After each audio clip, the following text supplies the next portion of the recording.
ನಮಸ್ಕಾರ. ಇಂದಿನ ನಮ್ಮ ಚರ್ಚೆಗೆ ಸ್ವಾಗತ. ನಮಸ್ಕಾರ. ನಮ್ಮ ಮುಂದೆ ವಿಜಯೇಂದ್ರ ರಾಮನಾಥ ಭಟ್ಟರು ಬರೆದ ಸಂಧ್ಯಾವಂದನೆಯ ಅಂತರಂಗ ಅನ್ನೋ ಪುಸ್ತಕದ ಕೆಲವು ಆಯ್ದ ಭಾಗಗಳಿವೆ. ಹ್ಮ್. ನಾವು ಪ್ರತಿದಿನ ಮಾಡುವ ಸಂಧ್ಯಾವಂದನೆಯಲ್ಲಿ ಬರುವ ಗಾಯತ್ರಿ ಮಂತ್ರದ ಬಗ್ಗೆ ನಮಗೆಲ್ಲ ಸ್ವಲ್ಪವಾದ್ರೂ ಗೊತ್ತಿರುತ್ತೆ. ಹೌದು. ಸಾಮಾನ್ಯವಾಗಿ ಗಾಯತ್ರಿ ಮಂತ್ರ ಅಂದ್ರೆ ಸೂರ್ಯನಿಗೆ ಅಥವಾ ಸಾವಿತ್ರಿ ದೇವತೆಗೆ ಮಾಡೋ ಪ್ರಾರ್ಥನೆ ಅಂತ ಅಂದ್ಕೊಂಡಿರ್ತೇವೆ. ಅದೇ. ಆದ್ರೆ ಈ ಪುಸ್ತಕ ಒಂದು ಸಂಪೂರ್ಣವಾದ ವಿಭಿನ್ನವಾದ ದೃಷ್ಟಿಕೋನವನ್ನು ನಮ್ಮ ಮುಂದಿಡುತ್ತೆ. ಸರಿ. ಗಾಯತ್ರಿ ಮಂತ್ರದ ಅನುಸಂಧಾನದಲ್ಲಿ ವಾಯುದೇವರ ಪಾತ್ರ ಎಷ್ಟು ಮುಖ್ಯ ಅನ್ನೋದನ್ನ ಇದು ವಿವರಿಸುತ್ತೆ. ಓ. ಅಂದ್ಹಾಗೆ ಇಲ್ಲಿ ವಾಯು ಅಂದ್ರೆ ಕೇವಲ ಗಾಳಿಯಲ್ಲ. ಈ ಪುಸ್ತಕದ ಪ್ರಕಾರ ವಾಯು ಅಂದ್ರೆ ಈ ಇಡೀ ಬ್ರಹ್ಮಾಂಡದ ಒಂದು ಮೂಲಭೂತ ಆಪರೇಟಿಂಗ್ ಸಿಸ್ಟಮ್ ಇದ್ಹಾಗೆ. ಆಪರೇಟಿಂಗ್ ಸಿಸ್ಟಮ್, ಇದು ಒಳ್ಳೆ ಹೋಲಿಕೆ. ಹೌದು. ಸಮಯದ ಹರಿವಿನಿಂದ ಹಿಡಿದು ಆಕಾಶದ ಅಸ್ತಿತ್ವದವರೆಗೂ ಎಲ್ಲವನ್ನೂ ನಿಯಂತ್ರಿಸುವ ಶಕ್ತಿ. ಈ ವಾದ ನಿಜಕ್ಕೂ ಬಹಳ ಆಳವಾಗಿದೆ. ಹಾಗಾಗಿ ಈ ಪುಸ್ತಕದ ಆಧಾರದ ಮೇಲೆ ವಾಯುದೇವರ ಈ ಬೃಹತ್ ಸ್ವರೂಪವನ್ನು ಅರ್ಥ ಮಾಡಿಕೊಳ್ಳುವ ಒಂದು ಪಯಣ ಶುರು ಮಾಡೋಣವೇ? ಖಂಡಿತ. ನೀವು ಹೇಳಿದ ಹಾಗೆ ಇದು ಕೇವಲ ಗಾಳಿಯ ದೇವರ ಕಥೆಯಲ್ಲ. ಇಲ್ಲಿ ಒಂದು ಅದ್ಭುತವಾದ ಸೂತ್ರವಿದೆ. ಚರಿತಂ ಚೈಷವಜ್ಞಾಯಂ ತಚ್ಚರಿತೇಷು ಚ ಕೇಶವಂ ಅಂತ. ಇದರ ಅರ್ಥ? ಇದರ ಸರಳ ಅರ್ಥ, ದೊಡ್ಡ ಸಾಧಕರ ಸಾಧನೆಯನ್ನು ತಿಳಿದುಕೊಂಡ್ರೆ ಅವರ ಮೂಲಕ ದೇವರ ಮಹಿಮೆಯನ್ನು ತಿಳಿಯಬಹುದು. ಓ, ಸರಿ ಸರಿ. ಹಾಗಾಗಿ ವಾಯುದೇವರ ಅನುಸಂಧಾನವನ್ನು ಅರ್ಥ ಮಾಡಿಕೊಳ್ಳುವುದು ಅಂದ್ರೆ ದೇವರ ಶಕ್ತಿಯನ್ನೇ ಅರಿಯುವ ಒಂದು ದಾರಿ. ಓ, ಅಂದ್ರೆ ಇದು ವಾಯುದೇವರನ್ನು ಹೊಗಳುವ ಕಥೆಯಲ್ಲ, ಅವರ ಮೂಲಕ ಭಗವಂತನ ಸೃಷ್ಟಿಯ ವಿನ್ಯಾಸವನ್ನು ಅರ್ಥ ಮಾಡಿಕೊಳ್ಳುವ ಪ್ರಯತ್ನ. ನಿಖರವಾಗಿ. ಸರಿ. ಈ ಜ್ಞಾನವನ್ನು ಗ್ರಹಿಸಲು ನಮ್ಮ ಬುದ್ಧಿ ಕೂಡ ಸಿದ್ಧವಾಗಿರಬೇಕಲ್ವೇ? ಖಂಡಿತವಾಗಿಯೂ. ಅದಕ್ಕಾಗಿಯೇ ಈ ಪುಸ್ತಕದಲ್ಲಿ ಸರಸ್ವತೀ ದೇವಿಯ ಪಾತ್ರವನ್ನು ಹೇಳಲಾಗಿದೆ. ಆಕೆ ಬುದ್ಧಿಗೆ ಅಧಿದೇವತೆ, ಗಾಯತ್ರಿ ಮಂತ್ರದ ಮುಖ್ಯ ದೇವತೆಯೂ ಹೌದು. ಸಾಧಕರ ಬುದ್ಧಿಯಲ್ಲಿ ಆಕೆ ನೆಲೆಸಿದಾಗ ಮಾತ್ರ ಗಾಯತ್ರಿ ಮಂತ್ರದ ಆಳವಾದ ನಿಜವಾದ ಅರ್ಥಗಳು ಗೋಚರವಾಗುತ್ತವೆ. ಅಂದ್ರೆ ಆಕೆಯ ಅನುಗ್ರಹವಿಲ್ಲದೆ ಇದು ಅಸಾಧ್ಯ. ಹೌದು, ಅಸಾಧ್ಯ. ಸರಿ. ಹಾಗಾದ್ರೆ ಆ ಅನುಗ್ರಹವನ್ನು ಬೇಡುತ್ತಲೇ ನಮ್ಮ ಚರ್ಚೆಯನ್ನು ಮುಂದುವರಿಸೋಣ. ಈ ಪುಸ್ತಕದ ಪ್ರಕಾರ ಗಾಯತ್ರಿ ಮಂತ್ರದ ಮೂಲಕ ಸಾಧಕರು ವಾಯುದೇವರನ್ನು ಯಾವ ರೀತಿ ಧ್ಯಾನಿಸ್ತಾರೆ, ಅವರ ಆ ಬ್ರಹ್ಮಾಂಡವ್ಯಾಪಿ ಪಾತ್ರದ ಬಗ್ಗೆ ಏನ್ ಹೇಳಲಾಗಿದೆ? ಇಲ್ಲಿಂದಲೇ ವಿಷಯದ ಆಳಕ್ಕೆ ಇಳಿಯೋದು. ಸಾಧಕರು ಗಾಯತ್ರಿ ಮಂತ್ರ ಜಪಿಸುವಾಗ ವಾಯುದೇವರನ್ನು ಕೇವಲ ಒಬ್ಬ ದೇವತೆ ಅಂತ ನೋಡಲ್ಲ. ಓಕೆ. ಬದಲಿಗೆ ಈ ವಿಶ್ವದ ಅಡಿಪಾಯವಾಗಿ ಅವರು ಹೇಗೆ ಕೆಲಸ ಮಾಡ್ತಾರೆ ಅನ್ನೋದನ್ನು ಧ್ಯಾನಿಸ್ತಾರೆ. ಇದರಲ್ಲಿ ಹಲವು ಹಂತಗಳಿವೆ. ಹಾಗಾದ್ರೆ ಮೊದಲನೇದ್ಯಾವುದು? ಮೊದಲನೇದಾಗಿ ಅವರನ್ನು ಕಾಲದ ನಿಯಂತ್ರಕನಾಗಿ ನೋಡಲಾಗುತ್ತೆ. ಕಾಲದ ನಿಯಂತ್ರಕ? ಹೌದು. ಉತ್ತರಾಯಣ, ಶುಕ್ಲಪಕ್ಷ, ಹಗಲು, ನಾವು ಕ್ಯಾಲೆಂಡರಲ್ಲಿ ನೋಡುವ ಈ ಸಮಯದ ವಿಭಾಗಗಳಿಗೆಲ್ಲ ವಾಯುದೇವರೇ ನಿಯಾಮಕರು ಅಂತ ಈ ಗ್ರಂಥ ಹೇಳುತ್ತೆ. ಓ. ಅಷ್ಟೇ ಅಲ್ಲ, ಅವರ ಪ್ರಾಣರೂಪದಿಂದ ಬೆಳಗಿನ ಸಮಯಕ್ಕೂ ಅವರ ಜ್ಞಾನರೂಪದಿಂದ ಸಂಜೆ ಸಮಯಕ್ಕೂ ಅವರೇ ಆಧಾರ. ಒಂದು ನಿಮಿಷ, ಇದು ಬಹಳ ಆಸಕ್ತಿಕರವಾಗಿದೆ. ಅಂದ್ರೆ ನಾವು ನೋಡುವ ಹಗಲು ರಾತ್ರಿ ಋತುಮಾನಗಳು ಇವು ಕೇವಲ ಭೂಮಿಯ ಚಲನೆಯಿಂದಾಗುವ ಭೌತಿಕ ಪ್ರಕ್ರಿಯೆಗಳಲ್ಲ, ಅದರ ಹಿಂದೆ ಒಂದು ದೈವೀಕ ನಿಯಂತ್ರಣದ ಪದರವಿದೆ ಅಂತ ಈ ಪುಸ್ತಕದ ವಾದವೇ. ಎಕ್ಸಾಕ್ಟ್ಲಿ. ಆಧ್ಯಾತ್ಮಿಕ ದೃಷ್ಟಿಕೋನವೇ ಅದು. ಭೌತಿಕ ನಿಯಮಗಳ ಹಿಂದಿರುವ ಚೈತನ್ಯ ಶಕ್ತಿಯ ಮೇಲೆ ಸಾಧಕರು ಗಮನಹರಿಸ್ತಾರೆ. ಸರಿ. ಎರಡನೇದಾಗಿ ವಾಯುದೇವರನ್ನು ಮಹತ್ತತ್ವದ ಅಧಿದೇವತೆಯಂತನೂ ಪರಿಗಣಿಸಲಾಗುತ್ತೆ. ಈ ಮಹತ್ತತ್ವ ಅನ್ನೋದು ಸ್ವಲ್ಪ ಕ್ಲಿಷ್ಟವಾದ ಪದ. ಹೌದು. ಸರಳವಾಗಿ ಹೇಳೋದಾದ್ರೆ ಇದರ ಅರ್ಥವೇನು? ಇದು ಸೃಷ್ಟಿಯಲ್ಲಿ ಯಾವ ಪಾತ್ರ ವಹಿಸತ್ತೆ? ಒಳ್ಳೆ ಪ್ರಶ್ನೆ. ಮಹತ್ತತ್ವ ಅಂದ್ರೆ ಸೃಷ್ಟಿಯ ಆರಂಭದಲ್ಲಿ ಹುಟ್ಟಿದ ಮೊದಲ ತತ್ವ. ಮೊದಲ ತತ್ವ. ಇದನ್ನ ಕಾಸ್ಮಿಕ್ ಇಂಟೆಲಿಜೆನ್ಸ್ ಅಥವಾ ಬ್ರಹ್ಮಾಂಡದ ಮೂಲ ಪ್ರಜ್ಞೆ ಅಂತ ಕರಿಬಹುದು. ಇಡೀ ಸೃಷ್ಟಿ ಯಾವ ರೀತಿ ಇರಬೇಕು ಅನ್ನೋ ಬ್ಲೂಪ್ರಿಂಟ್ ಇದ್ದ ಹಾಗೆ. ಓ, ಓಕೆ. ಚತುರ್ಮುಖ ಬ್ರಹ್ಮರ ಜೊತೆಗೆ ವಾಯುದೇವರು ಈ ಮೂಲ ಪ್ರಜ್ಞೆಗೆ ಅಧಿದೇವತೆ. ಅಂದ್ರೆ ಅವರು ಕೇವಲ ಗಾಳಿಯ ದೇವರು ಮಾತ್ರವಲ್ಲ? ಖಂಡಿತ ಅಲ್ಲ. ಸೃಷ್ಟಿಯ ಮೂಲ ವಿನ್ಯಾಸದಲ್ಲೇ ಪ್ರಮುಖ ಪಾತ್ರ ವಹಿಸುವವರು ಅಂತ ಅರ್ಥ. ಓಕೆ. ಈಗ ಸ್ಪಷ್ಟವಾಯಿತು. ಅವರು ಕಾಲವನ್ನು ನಿಯಂತ್ರಿಸ್ತಾರೆ, ಸೃಷ್ಟಿಯ ಮೂಲ ಪ್ರಜ್ಞೆಯ ಭಾಗವಾಗಿದ್ದಾರೆ. ಹಾಗಾದ್ರೆ ದೇಶ ಅಂದ್ರೆ ಸ್ಪೇಸ್ ಬಗ್ಗೆ ಅವರ ಪಾತ್ರವೇನು? ಮೂರನೇ ಅಂಶವೇ ಅದು. ಭಗವಂತನು ವಾಯುದೇವರನ್ನು ದೇಶ ಮತ್ತು ಕಾಲ ಅಂದ್ರೆ ಟೈಮ್ ಅಂಡ್ ಸ್ಪೇಸ್ ಎರಡಕ್ಕೂ ಆಧಾರವಾಗಿ ನೇಮಿಸಿದ್ದಾನೆ. ಓ. ಅದಕ್ಕೆ ಅವರನ್ನು ಆಧಾರಪತಿ ಅಂತ ಕರೆಯೋದು. ಆಧಾರಪತಿ. ಇದನ್ನ ಹೀಗೆ ಕಲ್ಪಿಸ್ಕೊಳ್ಳಿ. ಇಡೀ ಬ್ರಹ್ಮಾಂಡ ಒಂದು ದೊಡ್ಡ ಕ್ಯಾನ್ವಾಸ್ ಮೇಲೆ ನಿಂತಿದೆ ಅಂದ್ರೆ ಆ ಕ್ಯಾನ್ವಾಸ್ನ ಎಳೆಗಳೇ ವಾಯುದೇವರು. ವಾವ್, ಈ ಕಲ್ಪನೆ ಅದ್ಭುತವಾಗಿದೆ. ಅಂದ್ರೆ ಬ್ರಹ್ಮಾಂಡದ ಅಸ್ತಿತ್ವಕ್ಕೆ ಅವರು ಆಧಾರ? ಹೌದು. ಇದು ನಾವು ಸಾಮಾನ್ಯವಾಗಿ ಯೋಚನೆ ಮಾಡುವ ವಾಯುವಿನ ಪರಿಕಲ್ಪನೆಗಿಂತ ಬಹಳ ದೊಡ್ಡದು. ಸೂರ್ಯಚಂದ್ರರ ವಿಷಯದಲ್ಲೂ ಅವರ ಪಾತ್ರವಿದೆ ಅಂತ ಔಟ್ಲೈನಲ್ಲಿತ್ತು. ಅದು ಹೇಗೆ? ಹೌದು. ಈ ಪುಸ್ತಕದ ಪ್ರಕಾರ ಭಗವಂತನು ವಾಯುದೇವರನ್ನು ಸೂರ್ಯ ರೂಪದಲ್ಲಿ ಸರಿ. ಮತ್ತು ಅವರ ಪತ್ನಿ ಭಾರತಿಯನ್ನು ಚಂದ್ರ ರೂಪದಲ್ಲಿ ಸೃಷ್ಟಿಸಿ ಅವರ ಮೂಲಕವೇ ಇಡೀ ಸೃಷ್ಟಿಯ ವ್ಯವಹಾರವನ್ನು ನಡೆಸುತ್ತಾನೆ. ಅಂದ್ರೆ ಸೂರ್ಯನ ಶಕ್ತಿ, ಚಂದ್ರನ ತಂಪು, ಇವೆಲ್ಲದರ ಹಿಂದಿನ ಚಾಲಕ ಶಕ್ತಿ ಇವ್ರೇ ಅಂತ? ಹೌದು, ಸಾಧಕರು ಹಾಗೆ ಧ್ಯಾನಿಸುತ್ತಾರೆ. ಹಾಗಾದರೆ ಇಷ್ಟೆಲ್ಲ ಆದ ಮೇಲೆ ಜೀವಿಗಳಲ್ಲಿ ಅವರ ಸ್ಥಾನಮಾನವೇನು? ಅದನ್ನೇ ಜೀವೋತ್ತಮ ಅಂತ ಕರೆಯೋದು. ಜೀವೋತ್ತಮ ಅಂದ್ರೆ ಜೀವಕೋಟಿಯಲ್ಲಿ ಅತ್ಯಂತ ಶ್ರೇಷ್ಠರು, ಉತ್ತಮರು. ಜೀವರಾಶಿಯಲ್ಲೇ ಅತ್ಯಧಿಕ ಶಕ್ತಿ, ಜ್ಞಾನ, ಭಕ್ತಿ ಉಳ್ಳವರು ವಾಯುದೇವರು. ಓ, ಅದಕ್ಕಾಗಿಯೇ ಅವರು ಜೀವೋತ್ತಮರು. ಹೌದು.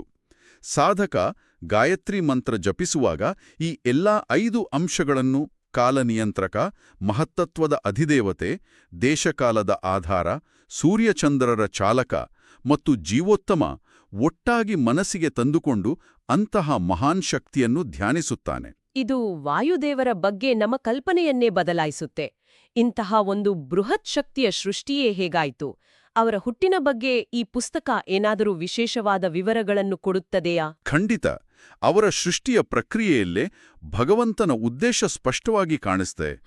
ಗ್ರಂಥದ ಪ್ರಕಾರ ಸಂಕರ್ಷಣರೂಪಿ ಪರಮಾತ್ಮ ಲಕ್ಷ್ಮೀದೇವಿಯ ಮೂಲಕ ವಾಯುದೇವರನ್ನ ಸೃಷ್ಟಿಸಿದ. ಇದಕ್ಕೊಂದು ನಿರ್ದಿಷ್ಟ ತಾಂತ್ರಿಕ ಪ್ರಕ್ರಿಯೆಯ ವಿವರಣೆಯೂ ಇದೆ. ಅದೇ ತ್ರಿವೃತ್ಕರಣ ಅಂತಲ್ವೇ? ಆ ಪದ ಕೇಳಿಕೆ ತುಂಬಾ ಭಾರವಾಗಿದೆ. ದಯವಿಟ್ಟು ಅದನ್ನ ಸ್ವಲ್ಪ ಬಿಡಿಸಿ ಹೇಳಿ. ಅದೊಂದು ರೀತಿ ಕಾಸ್ಮಿಕ್ ರೆಸಿಪಿ ತರಹನಾ? ಅಂದ್ರೆ ಬೇರೆ ಬೇರೆ ಮೂಲವಸ್ತುಗಳನ್ನು ಸೇರಿಸಿ ಹೊಸದನ್ನು ಸೃಷ್ಟಿ ಮಾಡೋದು? ಎಕ್ಸಾಕ್ಟ್ಲಿ. ನೀವು ಹೇಳಿದ ಹಾಗೆ ಅದೊಂದು ಕಾಸ್ಮಿಕ್ ರೆಸಿಪಿ ಇದ್ದ ಹಾಗೆ. ಓಕೆ. ಸೃಷ್ಟಿಯ ಆರಂಭದಲ್ಲಿ 3 ಮೂಲತತ್ವಗಳಿರುತ್ತವೆ. ತೇಜಸ್ಸು ಅಂದ್ರೆ ಬೆಳಕು ಶಕ್ತಿ, ಆಪಹ ಅಂದ್ರೆ ದ್ರವನೀರು ಮತ್ತು ಅನ್ನ ಅಂದ್ರೆ ಭೂಮಿ ಘನ. ಸರಿ. ತ್ರಿವೃತ್ಕರಣ ಅಂದ್ರೆ ಈ 3ಅನ್ನೂ ಒಂದು ನಿರ್ದಿಷ್ಟ ಪ್ರಮಾಣದಲ್ಲಿ ಮಿಶ್ರಣ ಮಾಡಿ ಹೊಸ ತತ್ವಗಳನ್ನು ಸೃಷ್ಟಿ ಮಾಡೋದು. ಈ ಪುಸ್ತಕದ ಪ್ರಕಾರ ತೇಜಸ್ಸು ಎನಿಸಿಕೊಳ್ಳುವ ಲಕ್ಷ್ಮಿಯಿಂದ ಆಪಹ ತತ್ವ ಪ್ರಧಾನರಾದ ವಾಯುದೇವರ ಸೃಷ್ಟಿಯಾಯಿತು. ಇದು ಸೃಷ್ಟಿಯ ಬಹಳ ಗೂಢವಾದ ಪ್ರಕ್ರಿಯೆ. ಓಕೆ, ಅಂದ್ರೆ ಅವರ ಸೃಷ್ಟಿಯೇ ಒಂದು ವಿಶೇಷವಾದ ದೈವಿಕ ಪ್ರಕ್ರಿಯೆ. ಅವರ ಶರೀರದ ಬಗ್ಗೆಯೂ ಒಂದು ವಿಶಿಷ್ಟವಾದ ಸಂಗತಿ ಇದೆ ಅಂತ ಕೇಳಿದ್ದೇನೆ. ಉತ್ಕ್ರಾಂತಿ ಇಲ್ಲ ಅಂತ. ಅದರ ಅರ್ಥವೇನು? ಹೌದು, ಇದು ಕೇಳಲು ಬಹಳ ಆಶ್ಚರ್ಯವಾಗುವ ವಿಷಯ.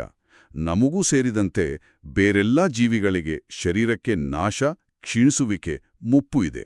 ನಿಜ. ಆದರೆ ವಾಯುದೇವರಿಗೆ ಉತ್ಕ್ರಾಂತಿ ಇಲ್ಲ. ಅಂದ್ರೆ ಅವರ ಶರೀರಕ್ಕೆ ನಾಶವಿಲ್ಲ. ನಾಶವಿಲ್ಲವೇ? ಇಲ್ಲ. ಬದಲಾಗಿ ಭಗವಂತನು ಅವರಿಗೆ ಸದಾ ಹೊಸ ಶರೀರವನ್ನ ಸೃಷ್ಟಿ ಮಾಡುತ್ತಲೇ ಇರ್ತಾನೆ. ಒಂದು ನಿಮಿಷ, ಇದನ್ನ ಸ್ವಲ್ಪ ಯೋಚನೆ ಮಾಡ್ಬೇಕು. ಅಂದ್ರೆ ಅವರು ಸದಾ ಚಿರನೂತನ ಸ್ಥಿತಿಯಲ್ಲೇ ಇರ್ತಾರೆ? ಹೌದು.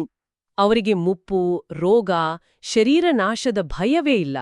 ಇದು ಅವರ ನಿತ್ಯ ಸ್ವರೂಪವನ್ನ ತೋರಿಸುತ್ತೆ ಅಲ್ವಾ?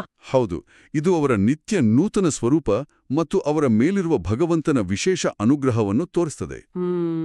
ಇದೇ ರೀತಿ ನಮ್ಮ ಶರೀರದಲ್ಲಿ ಅವರ ಪಾತ್ರವು ಬಹಳ ಮುಖ್ಯ. ಅವರನ್ನ ದೇವರ ದ್ವಾರಪಾಲಕ ಅಂತನೂ ಕರೀಬಹುದು. ದ್ವಾರಪಾಲಕ ಅಂದ್ರೆ ಹೇಗೆ? ಭಗವಂತ ಅಂದ್ರೆ ಪರಮಾತ್ಮ ನಮ್ಮ ಶರೀರದೊಳಗೆ ಪ್ರವೇಶಿಸಲು ಮತ್ತು ಇಲ್ಲಿಂದ ನಿರ್ಗಮಿಸಲು ಮುಖ್ಯ ಪ್ರಾಣನೇ ದ್ವಾರ. ಓ, ಓಕೆ. ಪ್ರಾಣ ಹೋದಮೇಲೆ ಶರೀರ ಜಡವಾಗುತ್ತೆ ಅನ್ನೋದು ನಮಗೊತ್ತು. ಅದರ ಹಿಂದಿನ ಆಧ್ಯಾತ್ಮಿಕ ಸತ್ಯ ಇದು. ಪ್ರಾಣ ಇರೋವರೆಗೂ ಮಾತ್ರ ನಮ್ಮ ಶರೀರದಲ್ಲಿ ದೇವರ ಸಾನ್ನಿಧ್ಯ ಇರುತ್ತೆ. ಅವರ ಪತ್ನಿಯಾದ ಭಾರತೀದೇವಿಯ ಸೃಷ್ಟಿ ಬಗ್ಗೆ ಏನಾದ್ರೂ ಉಲ್ಲೇಖ ಇದೆಯಾ? ಇದೆ. ಮುಖ್ಯ ಪ್ರಾಣನ ಮೂಲಕವೇ ಶಕ್ತಿ ಎನ್ನಿಸಿಕೊಳ್ಳುವ ಅವರ ಪತ್ನಿ ಭಾರತಿಯನ್ನು ಭಗವಂತ ಸೃಷ್ಟಿಸಿದ ಅಂತ ಹೇಳಲಾಗಿದೆ. ಅವರಿಬ್ಬರೂ ಯಾವಾಗಲೂ ಒಟ್ಟಿಗೆ ಇರ್ತಾರೆ. ಇಷ್ಟೆಲ್ಲ ಅಗಾಧ ಶಕ್ತಿ, ಇಂಥ ವಿಶೇಷವಾದ ಸೃಷ್ಟಿ, ಬ್ರಹ್ಮಾಂಡ ವ್ಯಾಪಿ ಅಧಿಕಾರ, ಇದೆಲ್ಲ ಇದ್ದರೂ ವಾಯುದೇವರ ಮೇಲೆ ಭಗವಂತನ ನಿಯಂತ್ರಣ ಹೇಗಿರುತ್ತೆ? ಅವರು ಸ್ವತಂತ್ರರೇ? ಇಲ್ಲಿಗೆ ದಾಸ್ಯಭಕ್ತಿಯ ಶ್ರೇಷ್ಠತೆ ಅಡಗಿರೋದು. ಈ ಪುಸ್ತಕ ಬಹಳ ಸ್ಪಷ್ಟವಾಗಿ ಹೇಳುತ್ತೆ. ಭಗವಂತನೇ ಮುಖ್ಯ ಪ್ರಾಣನನ್ನು ಹುಟ್ಟಿಸ್ತಾನೆ, ಅವರಿಗೆ ಕೆಲಸ ಮಾಡಲು ಪ್ರೇರಣೆ ನೀಡುತ್ತಾನೆ, ಅವರನ್ನು ಪೋಷಿಸುತ್ತಾನೆ, ಮತ್ತು ಕೊನೆಗೆ ಪ್ರಳಯ ಕಾಲದಲ್ಲಿ ತನ್ನಲ್ಲೇ ಲಯ ಮಾಡ್ಕೊಳ್ತಾನೆ. ಅಂದರೆ ಸಂಪೂರ್ಣ ನಿಯಂತ್ರಣ ಭಗವಂತನದ್ದು. ಹೌದು, ವಾಯುದೇವರ ಸಂಪೂರ್ಣ ನಿಯಂತ್ರಣ ಭಗವಂತನ ಕೈಯಲ್ಲಿದೆ. ಅವರ ಶಕ್ತಿಯ ಮೂಲವೇ ಭಗವಂತ. ಈ ತತ್ವವನ್ನು ಅರಿತು ಧ್ಯಾನಿಸುವುದೇ ಸಾಧನೆಯ ಪ್ರಮುಖ ಭಾಗ. ಸರಿ, ನಾವು ಅವರ ವಿಶ್ವವ್ಯಾಪಿ ಪಾತ್ರವನ್ನು ನೋಡಿದೆವು, ಅವರ ವಿಶಿಷ್ಟವಾದ ಸೃಷ್ಟಿಯ ಬಗ್ಗೆ ತಿಳಿದುಕೊಂಡೆವು. ಈಗ ಅವರ ಅವತಾರಗಳ ಕಡೆಗೆ ಬರೋಣ. ಖಂಡಿತ. ಹನುಮಂತ, ಭೀಮ, ಮಧ್ವಾಚಾರ್ಯರು, ಈ 3 ಅವತಾರಗಳ ಬಗ್ಗೆ ನಾವೆಲ್ಲರೂ ಕೇಳಿದ್ದೇವೆ. ಈ ಗ್ರಂಥವು ಈ ಅವತಾರಗಳನ್ನು ಅವರ ಮೂಲ ಉದ್ದೇಶದೊಂದಿಗೆ ಹೇಗೆ ಜೋಡಿಸುತ್ತೆ? ಅವರ ಕಾರ್ಯದ ಮಹತ್ವ ಮತ್ತು ನಿರಂತರತೆಯನ್ನು ಇದು ತೋರಿಸುತ್ತೆ. ಅವರ ಸೃಷ್ಟಿಯ ಒಂದು ಮುಖ್ಯ ಉದ್ದೇಶವೇ ಧರ್ಮಸ್ಥಾಪನೆ. ಧರ್ಮಸ್ಥಾಪನೆ. ಹೌದು. ಗ್ರಂಥದ ಪ್ರಕಾರ ಚತುರ್ಮುಖ ಬ್ರಹ್ಮನ ಮೂಲಕ ವಿಷ್ಣುಭಕ್ತನಾಗಿ, ಧರ್ಮಸ್ಥಾಪಕನಾಗಿ ಮತ್ತು ದೇವತೆಗಳ ಸೈನ್ಯಕ್ಕೆ ಅಧಿಪತಿಯಾಗಿ ವಾಯುದೇವರ ಇನ್ನೊಂದು ರೂಪವನ್ನು ಸೃಷ್ಟಿಸಲಾಯಿತು. ಅಂದ್ರೆ ಅವರ ಮೂಲ ಸ್ವರೂಪರ ಜೊತೆಗೆ ಒಂದು ನಿರ್ದಿಷ್ಟ ಕಾರ್ಯಕ್ಕಾಗಿ ಅವರನ್ನು ಸಜ್ಜುಗೊಳಿಸಲಾಯಿತು ಅಂತಾಯ್ತು. ಹೌದು. ಅವರು ಭಗವಂತನ ಪ್ರಥಮ ದಾಸ, ಅಂದ್ರೆ ಮೊದಲ ಮತ್ತು ಮುಖ್ಯ ಸೇವಕ. ಸರಿ. ಆ ಸೇವೆ ಮತ್ತು ಧರ್ಮಸ್ಥಾಪನೆಯ ಕೆಲಸವನ್ನು ಪೂರ್ಣಗೊಳಿಸಲು ಅವರು ಯುಗಕ್ಕೊಂದರಂತೆ 3 ಮುಖ್ಯ ಅವತಾರಗಳನ್ನು ತಾಳಿದ್ದಾರೆ. ಆ 3 ಅವತಾರಗಳ ಉದ್ದೇಶವನ್ನು ಸ್ವಲ್ಪ ವಿವರಿಸಬಹುದೇ? ಖಂಡಿತ. ಮೊದಲನೇದು ತ್ರೇತಾಯುಗದಲ್ಲಿ ಹನುಮಂತ. ರಾಮನ ಪರಮಭಕ್ತನಾಗಿ ದಾಸ್ಯ ಭಕ್ತಿಯ ಶಿಖರವನ್ನು ಜಗತ್ತಿಗೆ ತೋರಿಸ್ತಾ ರಾಮಕಾರ್ಯದಲ್ಲಿ ಸಹಾಯ ಮಾಡಿದರು. ಅವರ ಸೇವೆ, ಶಕ್ತಿ ಮತ್ತು ಭಕ್ತಿ ಇಂದಿಗೂ ನಮಗೆಲ್ಲ ಸ್ಫೂರ್ತಿ. ದ್ವಾಪರ ಯುಗದಲ್ಲಿ ಭೀಮಸೇನನಾಗಿ ಅವರ ಪಾತ್ರವೇನು? ದ್ವಾಪರ ಯುಗದಲ್ಲಿ ಪಾಂಡವರಲ್ಲಿ 2ನೇಯವನಾಗಿ ಹುಟ್ಟಿ ಕೃಷ್ಣನ ಆಜ್ಞೆಯನ್ನು ಚಾಚೂ ತಪ್ಪದೆ ಪಾಲಿಸುತ್ತಾ ದುಷ್ಟರ ಸಂಹಾರ ಮತ್ತು ಧರ್ಮಸ್ಥಾಪನೆಯಲ್ಲಿ ಅತ್ಯಂತ ಪ್ರಮುಖ ಪಾತ್ರ ವಹಿಸಿದರು. ಅವರ ಶಕ್ತಿ ಮತ್ತು ಗದಾಯುದ್ಧ ಪ್ರಸಿದ್ಧ. ಹೌದು. ಮತ್ತು ಕಲಿಯುಗದಲ್ಲಿ ಮಧ್ವಾಚಾರ್ಯರಾಗಿ. ಹೌದು. ಕಲಿಯುಗದಲ್ಲಿ ಅಜ್ಞಾನ ಮತ್ತು ತಪ್ಪು ತತ್ವಗಳು ಹೆಚ್ಚಾದಾಗ ಜ್ಞಾನದ ಮೂಲಕ ಧರ್ಮಸ್ಥಾಪನೆ ಮಾಡಲು ಪೂರ್ಣಪ್ರಜ್ಞಾ ಅಥವಾ ಮಧ್ವಾಚಾರ್ಯರಾಗಿ ಅವತರಿಸಿದರು. ವೇದಗಳ ನಿಜವಾದ ಅರ್ಥವನ್ನು ಜಗತ್ತಿಗೆ ಸಾರಿ ಭಗವಂತನೇ ಸರ್ವೋತ್ತಮ ಅನ್ನೋ ಸತ್ಯವನ್ನು ಸ್ಥಾಪಿಸಿದರು. ಹಾಗಾದ್ರೆ ಈ 3 ಅವತಾರಗಳ ಹಿಂದಿನ ಮೂಲ ಧ್ಯೇಯ ಒಂದೇ ಆಗಿತ್ತು, ಆದರೆ ಅದನ್ನು ಸಾಧಿಸಿದ ದಾರಿಗಳು ಬೇರೆ ಬೇರೆ ಅಲ್ವೇ? ನಿಖರವಾಗಿ. ತ್ರೇತೆಯಲ್ಲಿ ಭಕ್ತಿಯ ಮಾರ್ಗ, ದ್ವಾಪರದಲ್ಲಿ ಶಕ್ತಿಯ ಮಾರ್ಗ ಮತ್ತು ಕಲಿಯಲ್ಲಿ ಜ್ಞಾನದ ಮಾರ್ಗ. ಆದ್ರೆ 3 ಅವತಾರಗಳ ಉದ್ದೇಶ ಒಂದೇ: ಭಗವಂತನ ಸೇವೆ ಮತ್ತು ಧರ್ಮದ ರಕ್ಷಣೆ. ಸರಿ ಸರಿ. ಹಾಗಾಗಿ ಸಾಧಕರು ಗಾಯತ್ರಿ ಮಂತ್ರ ಜಪಿಸುವಾಗ ವಾಯುದೇವರ ಈ ವಿಶ್ವವ್ಯಾಪಿ ರೂಪದ ಜೊತೆಗೆ ಅವರ ಈ 3 ಅವತಾರಗಳನ್ನು, ಅವರ ಗುಣಗಳನ್ನು ಮತ್ತು ಅವರು ಮಾಡಿದ ಕೆಲಸಗಳನ್ನು ತಮ್ಮ ಮನಸ್ಸಿಗೆ ತಂದುಕೊಂಡು ಅನುಸಂಧಾನ ಮಾಡುತ್ತಾರೆ. ಹಾಗಾದರೆ ನಾನು ಇದನ್ನು ಸರಿಯಾಗಿ ಅರ್ಥ ಮಾಡಿಕೊಂಡಿದ್ದೇನೆ ಎಂದು ನೋಡೋಣ.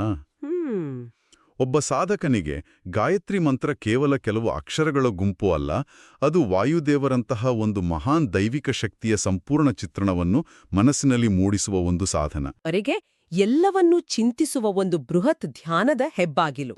ಅಬ್ಸಲ್ಯೂಟ್ಲಿ. ನೀವು ಹೇಳುವುದು 100ಕ್ಕೆ 100 ಸರಿ. ಓಕೆ. ಗಾಯತ್ರಿ ಮಂತ್ರದ ಮುಖ್ಯ ಪ್ರಾರ್ಥನೆ ಧ್ಯೋ ಯೋ ನಃ ಪ್ರಚೋದಯಾತ್, ನಮ್ಮ ಬುದ್ಧಿಯನ್ನು ಪ್ರೇರೇಪಿಸು ಅಂತ. ಹೌದು. ವಾಯುದೇವರ ಈ ಎಲ್ಲ ಮಹಿಮೆಗಳನ್ನು ಧ್ಯಾನಿಸುವುದರ ಮೂಲಕ ಅವರಂತೆ ನಮಗೂ ಜ್ಞಾನ, ಭಕ್ತಿ ಮತ್ತು ಶಕ್ತಿಯನ್ನು ಕೊಡುವಂತ ಭಗವಂತನಲ್ಲಿ ಪ್ರಾರ್ಥಿಸಿದಂತೆ ಆಗತ್ತೆ. ಅವರ ಸಾಧನೆಯನ್ನು ನೆನಪಿಸಿಕೊಳ್ಳುವುದೇ ನಮ್ಮ ಸಾಧನೆಗೆ ಒಂದು ದೊಡ್ಡ ಪ್ರೇರಣೆ. ಈ ಚರ್ಚೆ ನಿಜವಾಗಿಯೂ ಗಾಯತ್ರಿ ಮಂತ್ರದ ಬಗ್ಗೆ ಒಂದು ಹೊಸ ದೃಷ್ಟಿಕೋನವನ್ನೇ ನೀಡಿತು. ನಾವು ಪ್ರತಿದಿನ ಮಾಡುವ ಒಂದು ಸಣ್ಣ ಆಚರಣೆಯ ಹಿಂದೆ ಇಷ್ಟೊಂದು ಆಳವಾದ ಬ್ರಹ್ಮಾಂಡ ವ್ಯಾಪಿ ತತ್ವಗಳು ಅಡಗಿವೆ ಅನ್ನೋದೇ ಒಂದು ರೀತಿ ಬೆರಗು ಮೂಡಿಸುತ್ತೆ. ನಿಜ. ಅಂದ್ರೆ ಮುಂದಿನ ಬಾರಿ ಯಾರಾದ್ರೂ ಸಂಧ್ಯಾವಂದನೆ ಮಾಡುವಾಗ ಗಾಯತ್ರಿ ಮಂತ್ರ ಹೇಳಿದ್ರೆ ಅವರು ಕೇವಲ ಶ್ಲೋಕ ಹೇಳುತ್ತಿಲ್ಲ, ಇಡೀ ಬ್ರಹ್ಮಾಂಡದ ರಚನೆಯನ್ನೇ ಮನಸ್ಸಿಗೆ ತಂದುಕೊಳ್ಳಬಹುದು. ಹೌದು, ಆ ಅನುಭವವೇ ಬೇರೆ. ಇವತ್ತಿನ ಈ ಚರ್ಚೆಯ ಕೊನೆಯಲ್ಲಿ ಕೇಳುಗರ ಚಿಂತನೆಗೆ ಒಂದು ಪ್ರಶ್ನೆಯನ್ನು ಬಿಟ್ಟು ಹೋಗೋಣವೇ?